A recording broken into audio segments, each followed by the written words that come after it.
Hello everyone, welcome back to Lawfren. This is Surya, and in this video we'll be talking about NLSAT 2025, and we'll go through a detailed paper analysis and obviously predict a reasonable cutoff. With that said, let's dive into the video.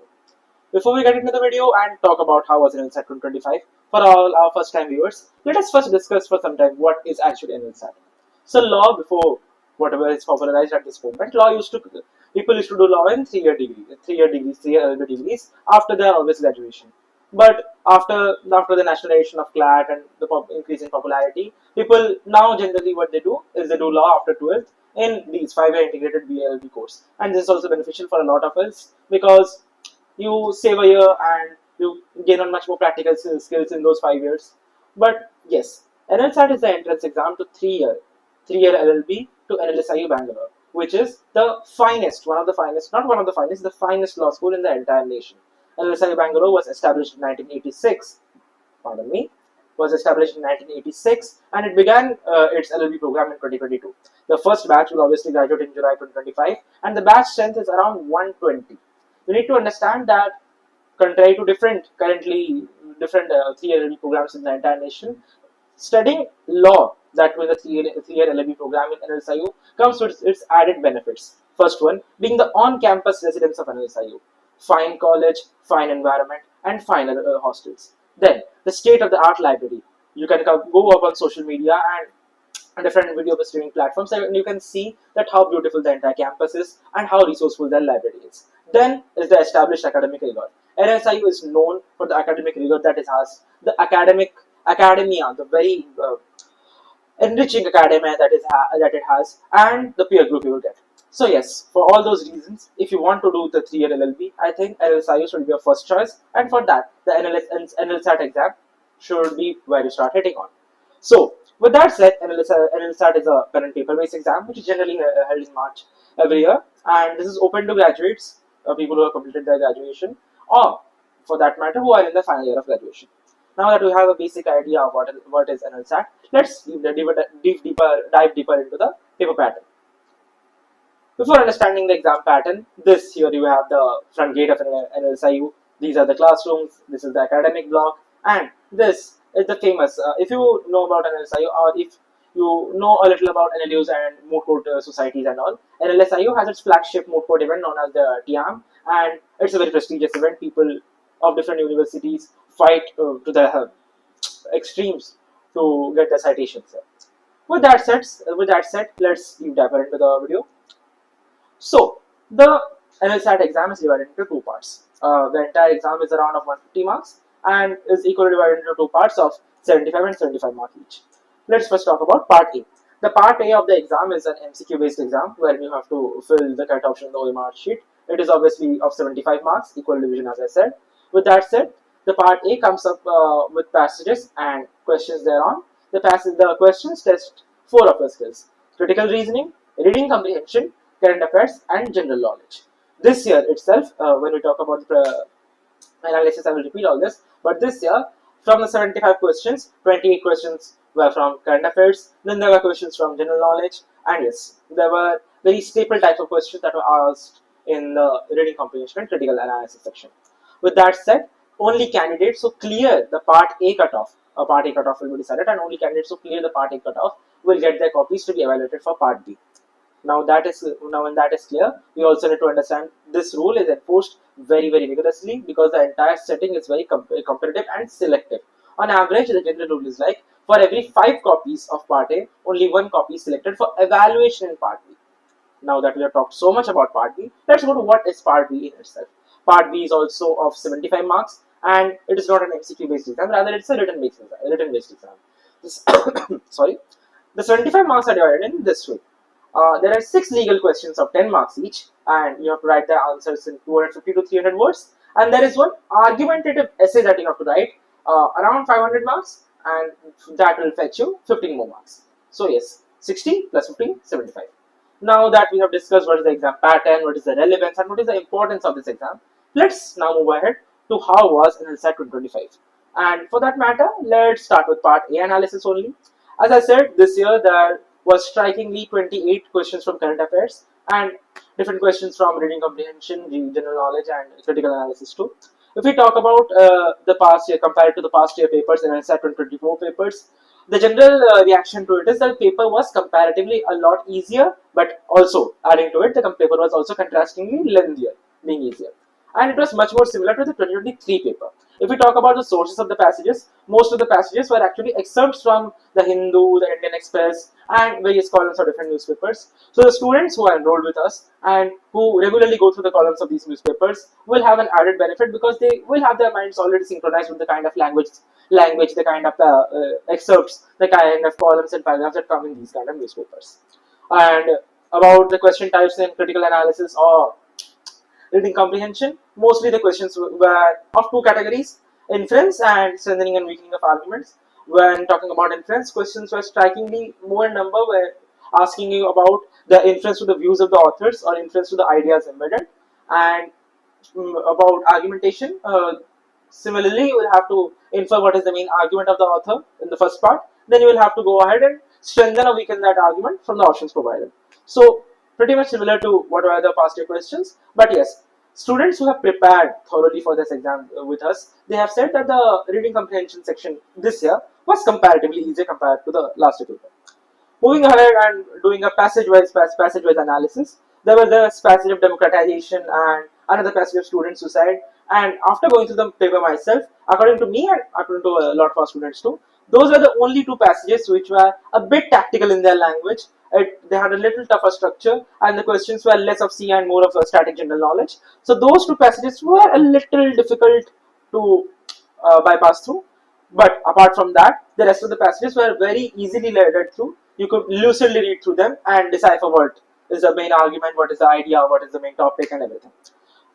Example being the Supreme Court passage, which was very dynamic, and the questions, CA questions that were asked were about the collegium system. There was a question about Justice Bella Trivedi, and if you keep yourself updated with the latest news about women in judiciary and all of that stuff, that passage was regarding that only.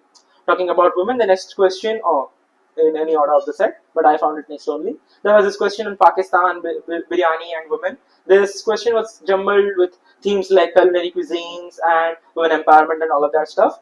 And when you come to the CA section, also the current affairs section of this question, also you will find questions on Mrs. Movie, which Malayalam movie was it based upon, and 2024 Pakistan elections and all of that stuff. There was a satirical paragraph written by comedian Kanan Gill also on PM and aliens, and that is a completely hypothetical scenario. And in that, you found questions like Sunita Williams and her SpaceX project and trip, then Payal Kapadia and her debut at Cannes, and all of the related topics. There was this question on Ranveer Allahabadi and the entire conundrum around the same, and that they connected to the Shreya Shingal and right to privacy thing.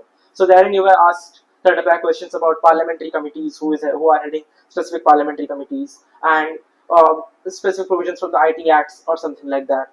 Then there was general questions about AI, Olympics, different types of AI. There was a question about DeepSeek. There was a question about there were some specific news about the Olympics and stuff. So when I talk about the overall difficulty, if you have generally well prepared for this exam, the exam was moderate and doable for the students who are well prepared for this. And if we talk about the CA section, current affairs section, mostly the current affairs questions were generally from January to March in 2025, or if any other event that dated back to them, they were things that were mostly recurring through these months only. So yes, that was part A for you. Moving to part B now. In part B, there were questions that asked about popcorn and GST, the recent statement by our finance minister Nirmala Sitharaman. There was a question about data privacy and regulation, and talking with the students. If you have attended our AIMT, two questions were asked on data privacy on the same on that AIMT, and they were strikingly similar to these questions too. So yes, added benefit. Moving on, there was this question on negligence, voluntary non-fit injuria, which actually replicated a very famous tort law case, wherein the racetrack and storm case. If you have ever read about tort law, you would know read about tort law and negligence. You would know about it. Then there was a question about vicarious liability. That question that if an accident is caused by an an employee, how is the employer liable for the same? The overall language of these questions, as commented and said by our students, was very easier. So students were able to lucidly read through the questions, and they did not face any problem in understanding the questions that they faced in the earlier year's paper. Moving to the essay sections, out of the various options provided, there are three very good topics that are provided this time. One was in women and domestic work, that should, if and should, women should be remunerated for the work they provide in the domestic setting. Then there was this question on social media and ban on minors. Will see that this is also a very recent topic. The woman one connected to the uh, recent popularity regarding the Mrs. movie, the social media ban for minors, the Arvind Arora case, or the European Union's recent legislation for sharenting. Also, you can read up on that. And the three language formulas that very evidently connected to the national education policy and implementation, and Dharmendra Kumar's remarks. So that was part A and part B for you. Now that we have decently done the paper analysis, let us move on to the cutoff predictions. So our teams from various sources, analyzing from various, uh, taking various references, analyzing from various sources, and talking with various students have come up on these. So if we talk about predicted cutoffs for part A, so as you know, there are reservations, vertical reservations for general, OBC, SC, ST, EWS, and there are also horizontal reservations for Karnataka outside Karnataka domicile and female. Around 30% seats are reserved for horizontally reserved for the Karnataka domicile people, and 25% are reserved for the female candidates. So with that said, let's first talk about the part A cutoff. So for general and outside Karnataka male, the cutoffs is expected to be a little on the higher end, 52 to 53, with the top 250 general outside Karnataka male qualifying for part B.